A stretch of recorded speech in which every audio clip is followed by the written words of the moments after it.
I've been involved in Seattle's film scene for over a decade, and I can honestly say there have been fewer films that have had as much buzz or blown up as big as The Paper Tigers, and it also couldn't have happened to nicer and more hardworking people. So I'm super excited for you to hear from Dan, Alan, and Bao. And I'm also super stoked to introduce our moderator, Mayor's Arts Award winner, and Northwest Film Forum Executive Director, Vivian Hua. And please come onto the stage, and I'm going to get off the stage. That's enough for me. Bye-bye. Thank you, Dan. Thanks, Nifty Film Career Day, all the people who helped put this on. Hi, everyone. My name is Vivian Hua, she, they pronouns. I'm the Executive Director of Northwest Film Forum, and so happy to moderate this panel today with the Paper Tigers fellows because I've been with them for part of their journey, and it's been really exciting to see this film blow it out of the water. So I'm going to pass it over to Alan to introduce himself. Yeah. Hi, everyone. My name is Alan Dewong. I'm one of the producers of The Paper Tigers, and I'm glad to be here with Nifty and everyone here. So passing it on to Bao. Good morning, Nifty. Great to be here. My name is Bao Tran, writer director of The Paper Tigers. Happy to chat with you all today and let you know a little bit about this behind the scenes of the film. We shot all this all around Seattle, so this is definitely a homegrown film, and we're happy to talk to our community. Let me introduce Dan Gillard for you. Dan Gildark is a multi-talented hyphenate, actor, writer, director, and producer. You might have known his previous film, Cthulhu, as hitting the high marks of Seattle film, as well as Oregon. It's also listed consistently in the top 20 horror films of all time, especially among the aficionados of Lovecraft. Anyone watch Lovecraft? There you go. Dan, fix your mic. He also can't afford a good headset. Bao, that was a great introduction to Dan. You should do everyone's intro next time. Nice. So we're going to play the trailer for Paper Tigers really quick, and then we'll get back into the conversation. And Dan's going to fix his speaker in the meantime. 2, 3. No more challenges. Kung Fu without honor. It's just fighting. 3 tigers, baby. Got him! Oh my goodness, yeah. Look, that's right. How's that taste, old man? Dad. Yeah, buddy. Do you know any Kung Fu? I'm retired. Who's the old guy? That was our teacher. We called him Sifu. You didn't hear? Sifu's dead. Something's not right. There was no heart attack. Do you think the poison fingers is real? Yep, Gao Sao. Let you don't ching shaw. Okay, just say it in English. Just say it in English, man. When the hands cross, all will be revealed.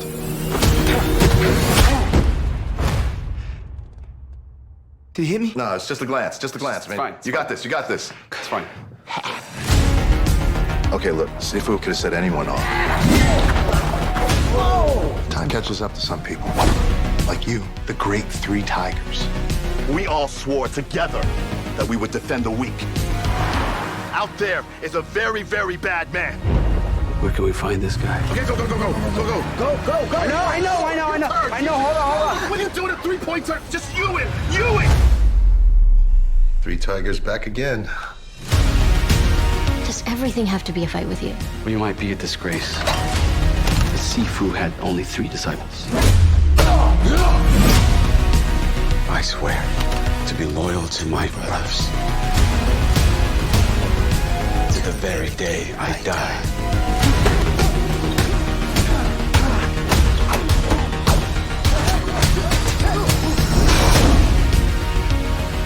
If you guys looking for a, 4th tiger, I take karate. Let me know.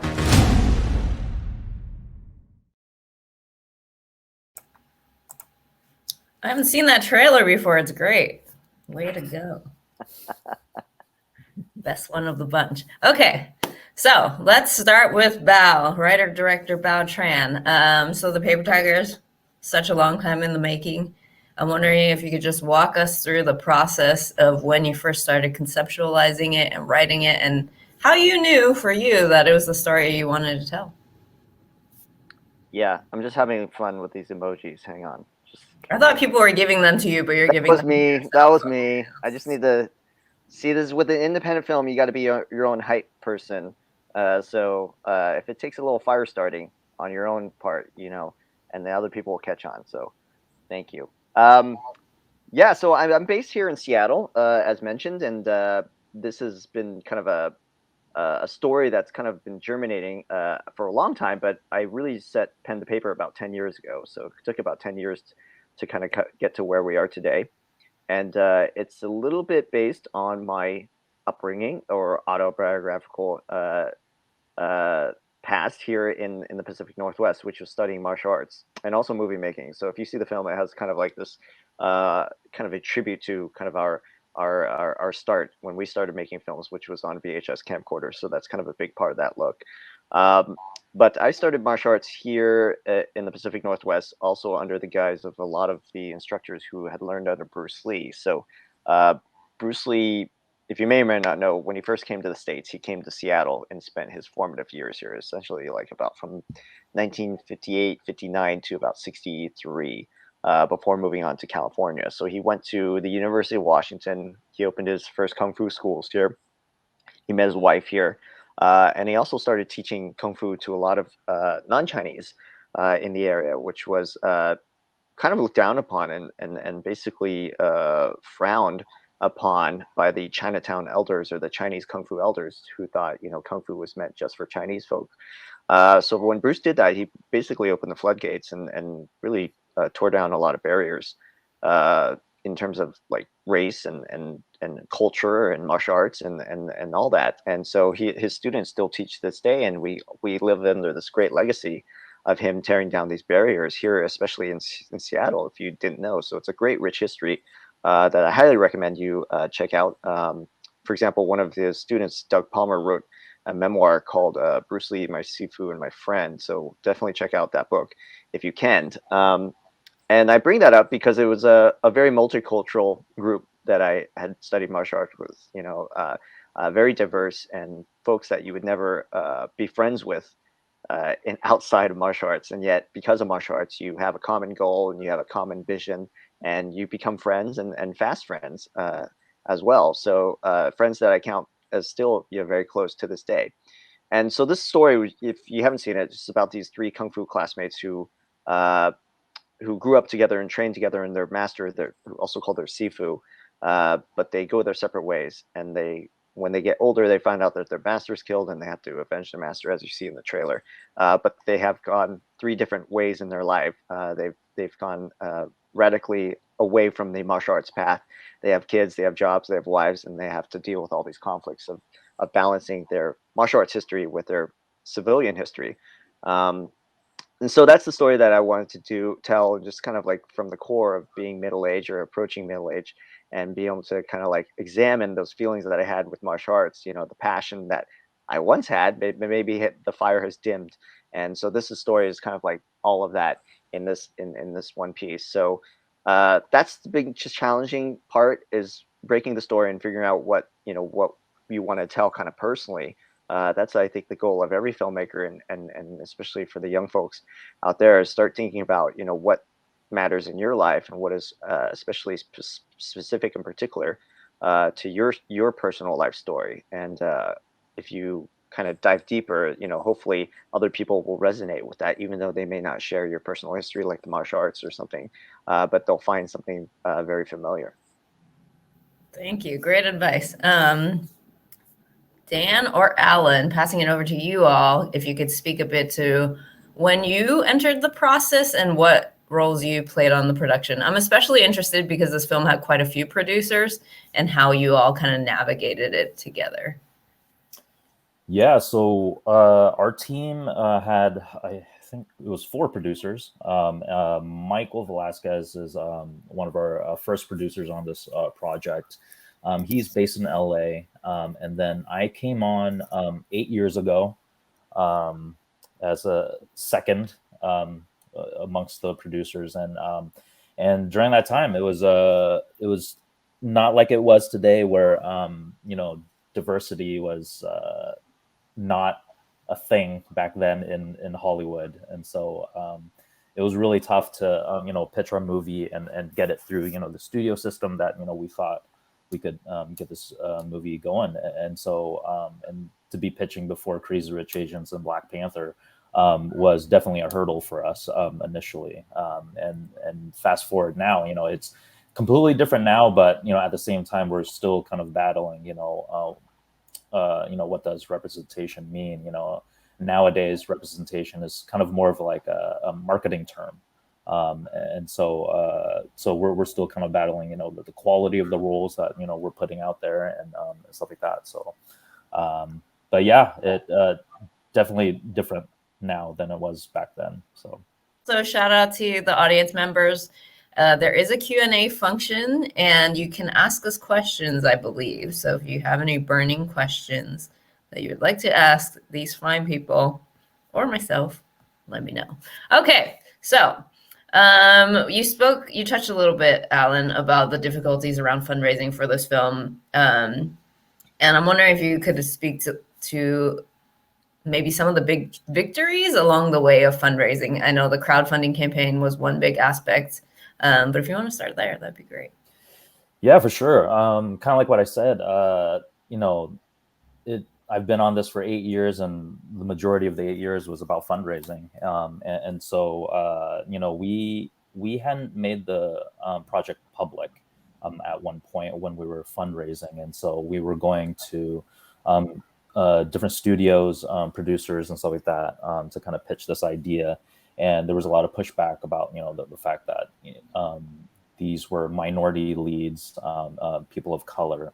And during that time, there were no other movies that we could compare ourselves to. And so there was a lot of pushback about that. And we were offered a lot of money to, try to swap out our lead character into a Caucasian character. And so after having so much pushback, we decided to go to Kickstarter instead, and really show the public and the studio system that there was an audience for us out there. And so we went out to Kickstarter, did a 30-something day campaign, and ended up raising over $124,000, which was amazing in itself, but absolutely I would never do a Kickstarter ever again. It was rough, stressful, and at the end of the day, we're just filmmakers, and so but super happy that everyone came out to support, and that really like the platform's name, it really kickstarted us, and that's how we got more investors in afterwards. And then it ended up taking another 2 years after that to get all the funds, but at the end of the day, that's really what got us started. Were there, speaking of adapting, were there any moments during the filmmaking process where you had to make big adaptations, and how did you navigate those? I think speaking from the directing side, you're always kind of adjusting with an independent film. Like, you can have a game plan, but if the location doesn't turn up, or if the whatever, you didn't have as much time as you expected or you hoped, you always have to adjust and pivot. And so that's part of the process when you're making an independent film. So in terms of adapting, that's kind of the I guess that's the MO that you always have to have. So it's you just have to be ready and be able to adjust to every little thing, every change. This prop doesn't exist, or the actor comes in with a different set of wardrobe you have in mind, and maybe you don't have the other wardrobe that you need or wanted, or the color palette, and all those things. So at the end of the day, that's kind of the name of the game. But you try to mitigate, or you try to prepare for all that, in prep and. Well, just to kind of piggyback on what Bao mentioned, adapting and it is a part of indie filmmaking. Like, on the producing side, there's so much that went wrong, and then you just have to adjust and work with it, and then just make it all right again. But at the end of the day, like, you just have to do adjust and do what's best for the story, right? And so we did have a lot of changes, kind of like what Bao mentioned, whether it was wardrobe, locations or there were a lot of slight adjustments, but then at the same time, it's a lot like improv as well. You know, once actors come in, you know, they bring something very different. I think a good portion of our jokes in the movie were not in the script. And really, you know, you just depend on that chemistry and the flow of, you know, your actors. And, you know, hopefully your director is on and running. There you go. Seamless. Yeah, that works. Show Seamless. business. See? That's how it, yeah. See? Teamwork. Should we give Dan one more try? What's up, Dan? Dan. Hello. There you go. We got Dan. Oh, wow. We got Dan. All right, Dan, now This is you have crazy. 5 questions Emojis. worth of questions Everyone. to make up for in 2 minutes. So Oh, geez. Okay. Where are we? Where are we? Anywhere you want to plug in. And if not, I can move on to a different question. Yeah, I'm just trying to remember what some of them were. Yeah, I guess I just want to back up when you were asking how we got involved. So I've been on for 5 years, and what really brought me on was just really, I was friends with Bao and really wanted him to get this project made and support him. So, you know, definitely for young filmmakers, you know, that are finding their tribes and people they want to work with, like, you know, definitely find your community and support your friends that are trying to tell stories. Very important. Yeah. Bain has a great question. Bain says, you mentioned that you pitched the film through a studio system. And also maybe you want to talk about Cannes a little bit. I don't know. What was it like trying to maintain your choice to film in Seattle? And did you face a lot of pushes to film in a studio or set it in different cities instead? Well, I can speak to that. Alan question. Oh, okay. Dan, Yeah. can speak to that. Yeah, I think we can all speak to that. But we had looked all over the world actually for where we were going to shoot.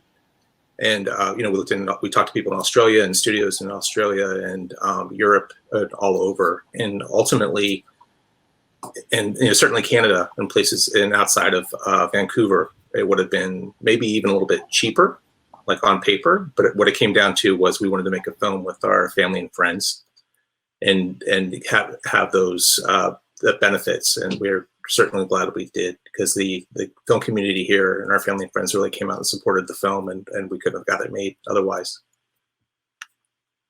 Alan, Bao, you want to jump in? I think any chance for Alan to talk about Cannes, take it away. Setting you up. Wait, so why Cannes pop up? Oh, I don't know. I felt like that was the early part of your story that you all attended a pitch conversation.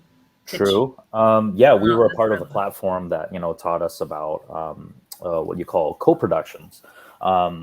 So it was a platform that was teaching independent producers and filmmakers how to package their films, and especially on the international stage. And so we were one of, I think, 16 projects that were invited to the Cannes Film Festival, the film market over there, and pitch our proof of concept over there. And so it was amazing. Oh, it's a doggy behind Dan.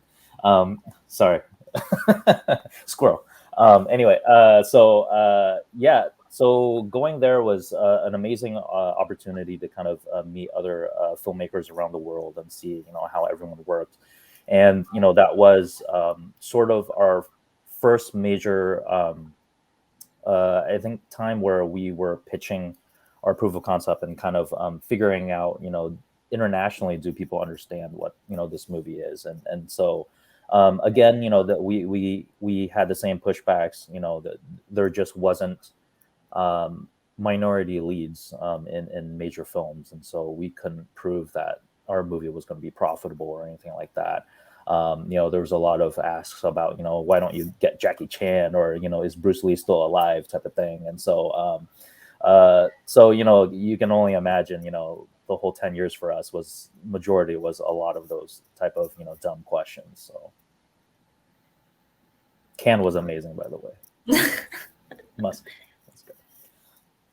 I'm wondering, actually, going back to this question about filming in Seattle, if Bao, you could comment a bit on that and what you feel like filming in Seattle contributed to the project or to its success? Yeah, as Dan mentioned, we had explored a lot of different cities and scenarios. I think mainly because when you have investors, you have to kind of do your diligence. You have to kind of break down the numbers. So making movies, you don't make movies in a vacuum, right? So if people are going to give you money or put money into the project, you basically have to, in good faith, do the legwork, do the homework of what it takes to, examine all the scenarios that makes the best sense for the movie. And so we did all that. And as Dan mentioned, we ultimately landed on doing this in Seattle just for all the reasons that we're already here. So why are we, traveling so far flung to all these places when you have a great home base here? So in any case, we found a way to kind of justify and make sense. It did take some time to kind of figure out and make sense right, eventually. It didn't, and to our investors. And so that's the primary thing. The secondary, obviously, is community, and it was a bit of a full circle. Number one, that, like I mentioned, growing up here and having this autobiographical story, but also, the martial arts community here in the Pacific Northwest is kind of overlooked because oftentimes, you go to the bigger schools or bigger markets in LA or New York or even San Francisco. So we wanted to kind of like put a spotlight on that. And so when we shot around the Chinatown International District, the Kung Fu schools really came out, and we're really thankful of just having an opportunity to work with us. And they provided the dummies that you see in the film, the kind of wooden dummies, the training dummies, the pennants, and a lot of the artwork and the scrolls and all those things they donated to the production. So it was a point of pride for these Kung Fu schools to be, to be involved in supporting our film, and also as a way for them to be seen. And so the community is very unique, and this is what I want to drill down on. Is, when I say Chinatown International District, most towns will call it Chinatown, but we have an international district, so it's not just Chinese. It's Japanese, it's Korean, it's Filipino, it's Vietnamese. It's like all these different communities that are kind of clustered together and forming, the CID of what we call, here in Seattle. So we have a unique space and unique area that is just, you wouldn't see anywhere else. And I think that's kind of like, again, speaks to that, again, melting pot or Pan-Asian kind of like coalition in terms of, what the movie is about as well. So it just all gelled in a way, symbolically, financially, but also just in terms of that grassroots effort. It just made the most sense to shoot here. The Seattle Film Office was very helpful in terms of getting permits and locking down locations for us, and so that was great. So in terms of like just the whole kind of like community was really helpful, as well as the Northwest Film Forum. I'd be remiss to mention the efforts and support of Northwest Film Forum as our fiscal sponsor. So in other words, it's just kind of to explain it, it's like they provide us a nonprofit status as a fundraising umbrella. And so we're able to raise and receive a lot of donations through the Northwest Film Forum. So all these little structures in place kind of help, many hands make the movie. So all these structures in place help the movie, and especially that it was a local production as well. Yeah, following up on that, what was it like getting locations in the ID outside of martial arts schools? And if you all have a sense, like, what is the process? How does the process of filming here differ from, like, perhaps filming somewhere else, like in Hollywood? Dangerous territory.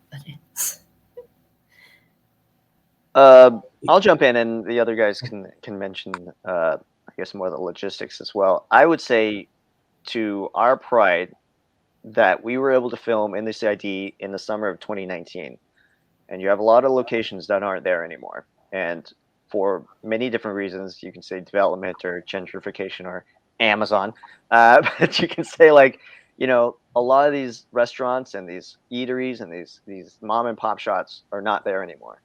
And so I take great pride that we were able to go photograph and use these as settings and locations for our characters, and basically capture almost like a time capsule CID in 2019. So, future generations can look back and actually see the locations that they heard about only in passing, but actually see it in IRL. So that's something really special for us to be able to have that imprinted on film forever. So that said, I would say that it was super challenging to shoot in the CID, just because a lot of those buildings are owned by family trusts.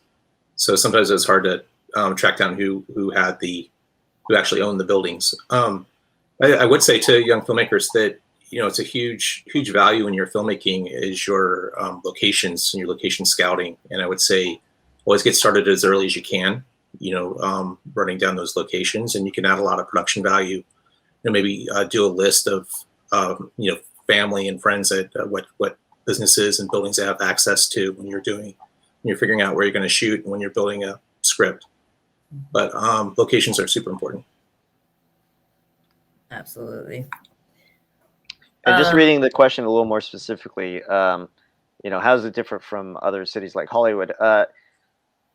So LA is kind of an industry town, and you know, filmmaking is pretty much supported and known as kind of a regular course of business, just as much as you have construction. You know, it's kind of a part of life. You see film sets shut down streets and all that stuff, and that's just a part of life down there. So that's great in some ways, and that's also not so great in other ways. And if you have like locations in mind, if you're shooting in LA, most of the times the savvy ones or the ones that are in the know, they always have a rate sheet. Everyone's prepared to answer that question. They either have a representative to negotiate those rates. So like everyone knows, you know, when a film's production comes into the area and might want to scout your location. You know, you already have numbers that you can offer up as what it would take to shoot there. Here in Seattle, it's a little more, you know, not as developed and more lax and more chill about it. So you can always just have a chat with the owner and just say, can we, you know, beg forgiveness and maybe, you know, have a couple of hours here and a couple of hours there, depending on the footprint of your film, right? So if you're a smaller film, you can probably get away with, you know, shooting in your cafe that you know the owner really well, and then so on. If you're even shooting film, there might be a lot of concessions that even if you were going to spend a few days there. So in other words, there's a lot more flexibility and again, you can kind of like have a lot more contact with the owners and a deeper personal relationship. Whereas like LA, it's a little bit more transactional. Mm-hmm.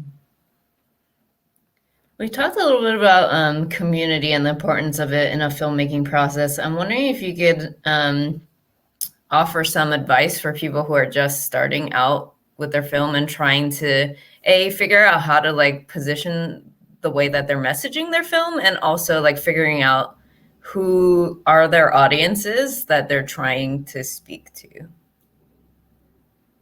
I'm looking at Alan. Let's go, Alan.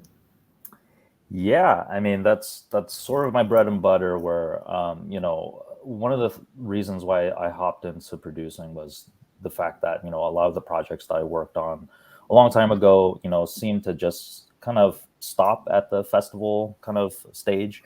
And, you know, I always wanted to know, you know, like, you know, how to get past that, you know, like what are we missing? And so one of my goals as a producer is to try to marry, you know, the business end and the creative side, and put them together once you're making a film. And so, you know, film is, you know, your boss is the audience ultimately. And so when you're trying to tell a story, you want to make sure that, you know, you're communicating correctly to the audience, that everything is clear, and there's something for them to care about when they're watching your movie. And so that is exactly the same thing when you're trying to brand your movie. When you're trying to brand it, when you're trying to promote it, really understand, you know, like how you're communicating with your audience, and then and also, you know, is this something that they will care about, you know, and not be artificial about it. And so from the very beginning, you know, it starts with a story, making sure that, you know, your script is really taken care of, you know, making sure that, you know, all the acts are there. And then, you know, once you have a solid story, then, you know, you can kind of think about audience after that, you know, like figuring out, you know, in the marketing sense of, you know, who you're trying to speak to. That takes time. Ultimately for us, for our movie, we actually used Kickstarter as a kind of a good testing ground of, like, you know, what people were really connecting to. When we first started Kickstarter, a lot of people started getting connected to the fact that, you know, these our main characters were, you know, middle-aged, out-of-shape men, you know, who used to be good at something, you know, and so a lot of people who were even non-martial artists kind of connected to that. You know, they were just like, oh my God, you know, like, that's so me, you know, like I my knee, you know, gave out few years ago, and I'm still trying to play basketball at the YMCA type of thing, right? And so once you hear that type of feedback, that's something that you should collect, and then down the road, that could be a marketing pillar right there. It's like a part of your audience are middle-aged people who are having some growing pains, and so those are little things that you can do when you start thinking about packaging your film, is that being aware of what parts of your movie actually resonates with people, and from there you can kind of start figuring out your strategy for promoting and marketing down the road. Mm-hmm. All right, we got a big question from Barb Hoffman. How did you all start your filmmaking career, and what steps did you take to prepare making a feature-length film? And how did you know when you were ready? Maybe you didn't know. Okay. This could also kind of combine with the previous question, because I'm also aware that this is the national filmmaking. So I want to also make sure that folks that are not necessarily based in Washington or Seattle are also hearing this too. I think it's an exciting time, honestly, right now to be making movies, especially when you have all the possibility and more road ahead of you than behind you, like us over here. I think it's fantastic, especially with the way to connect and to network, to get your work seen, to get it out there. It's something that I couldn't have imagined, 20 years ago or even 10 years ago. So the opportunities to make films is boundless. So I hope you know how much opportunity is there at your hands. So this is great. How did we start out? For me, I started out, like I said, grabbing my dad's camcorder and just filming in the backyard. We watch Kung Fu movies at home and just get inspired, and you go out and you want to do it and emulate it. I don't know, sidebar. I remember this news report of one of those alarmist news reports of Power Rangers. And they were talking about is this violent for kids? Is this something that's a terrible influence? And they would show these kids watching Power Rangers. And then suddenly they would show these kids out in the backyard, grabbing sticks, trying to whack each other and chase each other around. And I was like, that's the greatest thing ever. I was like, but they were done, the news was trying to portray this as, corrupting the youth. But anyways, I thought it was great. And that was kind of like my history in terms of just emulating what you see and what you are inspired by. And so for me, everything just kind of got bigger and bigger. You have a bigger production. Next thing happens, you're going to be organizing a shoot. You're scheduling time with your friends. You have call times for everybody. You have sheets, to pass around for everybody to prepare for. And one thing before it was just sitting around casually videotaping, your friends running around the backyard. Now it's now you have a full-on production. It may not be much, but it's still you see the beginnings and the skeleton of making a film and all the organization that goes into that. And so, it just got bigger and bigger. So I still feel like a kid making movies. I just have we have more toys at it. It's a little more expensive, but it's still that sense of wonder and that sense of excitement, is still with me. So I hope that is, I still have that for years to come. I don't know. I'm just saying things now. Maybe I'm jaded. Who knows? It's good. It's good. Yeah. Try to keep the youth is what I'm trying to say. And what was the other part of that question?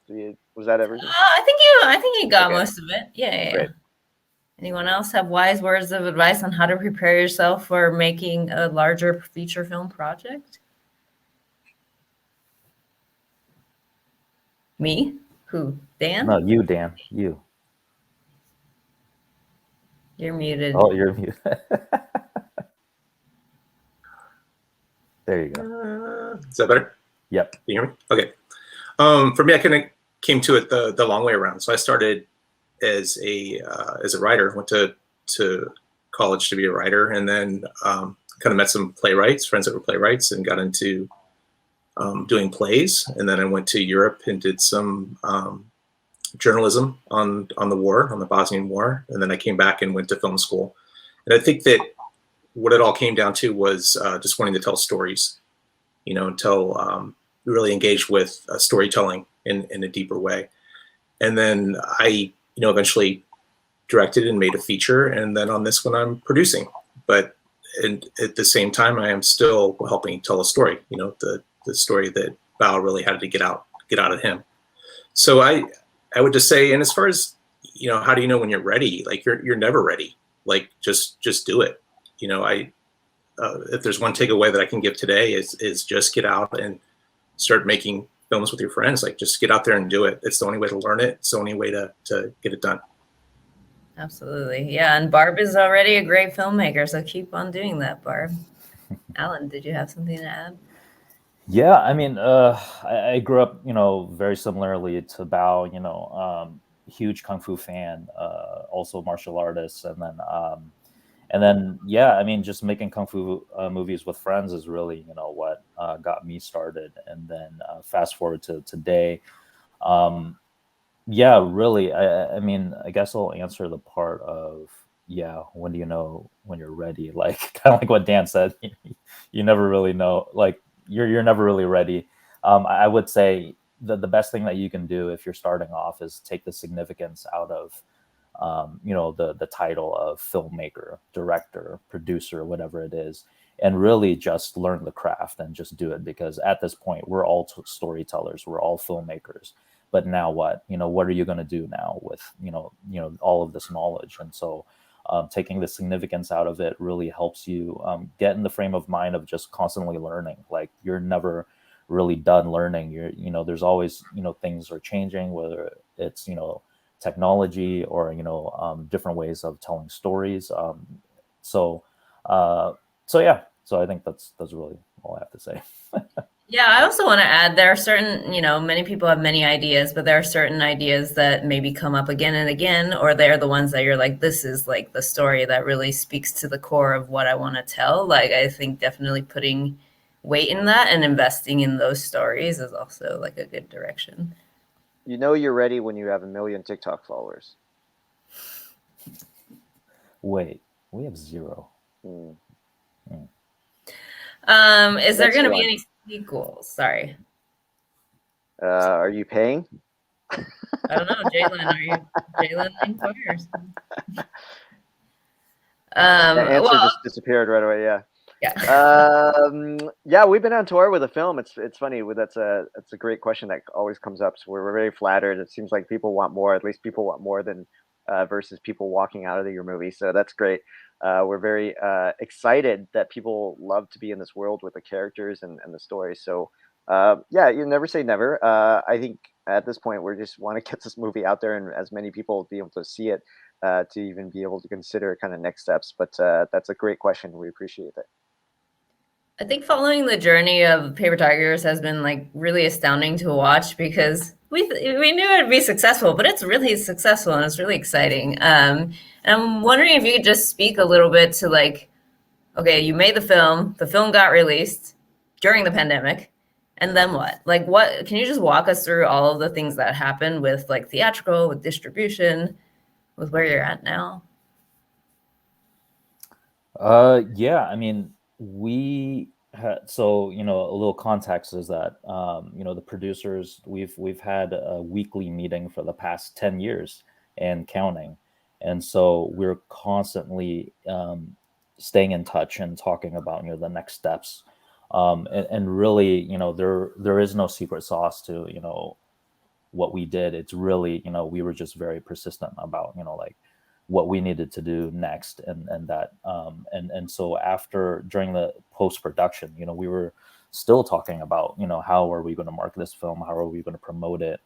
And so during the film festival circuit, we made sure that, you know, we were in contact with distributors. We were also in contact with writers, meaning press, making sure that, you know, at least our film is being talked about, that, you know, people know about us, because it's not enough to just go into a film festival and just let it sit. You know, you have to do kind of that legwork to reach out to others that, you know, might be interested in, you know, a kung fu movie with fart jokes. You know, like it's really, you know, that's what we are. You know, and so it resonated with certain people, and, you know, word of mouth is very valuable. You know, it's one thing, you know, paid ads really is, you know, you're just shooting in the dark at that point. But, you know, to be able to reach out to people like press, PR, and have them resonate with your movie and then spread the word is super valuable. And then once we got distribution,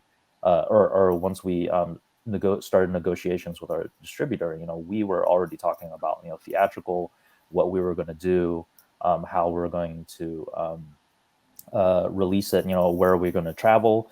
And then obviously, pandemic happens, and then so you have to adjust and kind of think about how are we still going to promote this movie during a pandemic. And so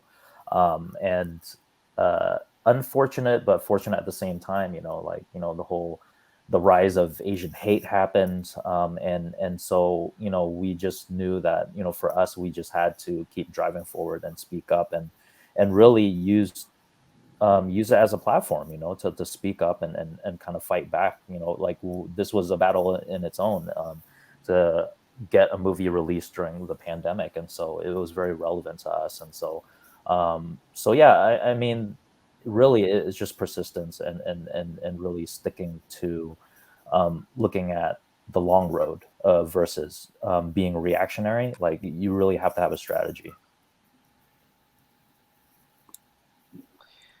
Yeah. So I do.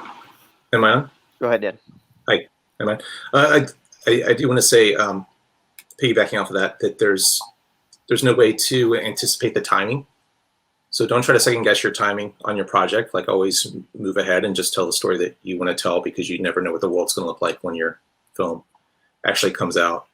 And as far as like kind of what you were saying, Vivian, like kind of back, looking at what we were doing. I think you can't underestimate. I know Bao's not going to toot his own horn here, but and Alan, just all the work that they did for years, laying the groundwork for this.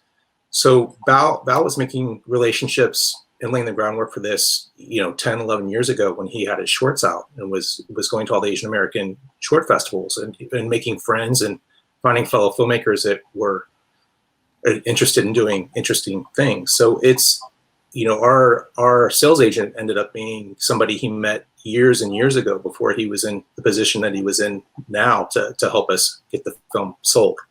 So I think don't underestimate the people that you're meeting now and the relationships that you're making now, and just keep building your community. Yeah, I would say that. And then I'd also say, actually, I'll just leave it there. Well, allow me to toot my horn, because okay, please do. I'll just continue. Well, yeah, all the above. Yes to all the above. I think the other thing is also, in terms of like me trying to recall what it took to kind of like even have the mindset to go out and make it. I think, again, it's this passion, and also I think grit. You really have to be really gritty, and you have to really want it. And I hate to say this about the world, but oftentimes it's grit that outworks talent. And it's just the way the world is. I'm sorry, it's the way I see the world, and maybe you see it differently. But from everything I've seen, I have a lot of peers that I started out when I was younger that I thought was incredibly talented, that were better than me, that were had all these abilities and skills, but I just straight up outworked them, and like they either hit a certain wall or weren't able to continue on anymore. And so to me, that's something that I take pride in, is that work ethic, and just also just kind of like can do it and stick to it in this. And it's not meant to be a thing that's kind of like to discourage anyone if you don't feel like you have it. It's just something that you develop over time, because you'll start to have a confidence in yourself. Again, I think it comes from working your craft, because you don't want to just tell stories in a vacuum. You just want to tell your personal stories. Like, nobody wants to hear it if it's not like crafted or like molded in a way that's entertaining or interesting or enticing. Like, then you're just writing a diary at that point. So you need craft to kind of hone your voice, to fix your perspective and clarify who you are. And these are all good things. These are not things where craft, shackles you or anything. Craft actually frees you. And so you just want to be dedicated to what it takes to kind of like, to writing, to screenwriting, to photography, to directing, whatever role that you find yourself, throw yourself into that as much as you can, and discover and learn as much as you can, because that's going to give you some confidence. And confidence is key, because if anything we learned with this pandemic is that really nobody knows anything. And I think that's something that we, it's a great mode to seek and receive advice, but there's certain points when you have a level of confidence in your abilities, you start to see, a lot of people are just kind of speaking out of turn and not really speaking from a position of ability. And you start to recognize, game recognize game. And so if anything with this pandemic, it kind of like upended everything that the film industry had about what it meant to release a movie, what it meant to kind of like all these strategies on all these best practices and all these things. The pandemic changed everything and really kind of like laid bare all those assumptions that we had. And really at the end of the day, it's about like exactly what Alan said. It's about getting the movie and your story out to the audience in whatever way possible, not to be precious about it, but also like being as agile and smart in getting your story out there.